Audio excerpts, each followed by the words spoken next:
And now we will talk about sustainability. In ecology, as stated in Paul James' book, Urban Sustainability in Theory and Practice, sustainability is defined as the property of biological systems to remain diverse and productive indefinitely. On simpler terms, it can be defined as a balance of supply and demand, which means that we consume as much as we produce, no more and no less, in order to keep the ecosystems balanced and working properly so we do not damage them and that future generations can keep using them. The word sustainability doesn't only refer to the ecological aspects, it can also cover topics like the economic and social areas. The early civilizations had agriculture and hunting as the resource of food. They were smart enough to know how, when, and where to plant their crops, and that meant that they knew how to use and take care of their lands, which means that they didn't exploit them thoughtlessly in order for their food production to be stable.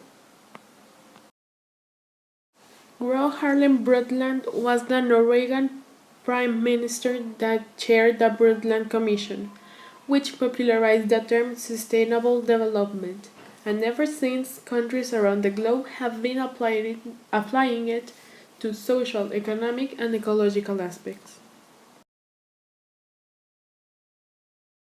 The United Kingdom's University of Cambridge, known for the many areas that they search about, has started to search for a way to use solar energy in order to produce cheap and sustainable fuel.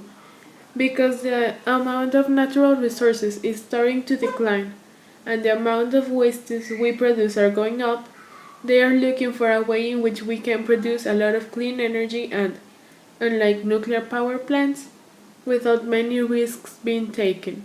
With a clean, cheap, renewable source, it's easier to keep humans going on with their daily lives without having to worry about the contamination produced by heat sources. In conclusion, it's safe to say that sustainability hasn't been a very well-known concept around the world for a long period of time.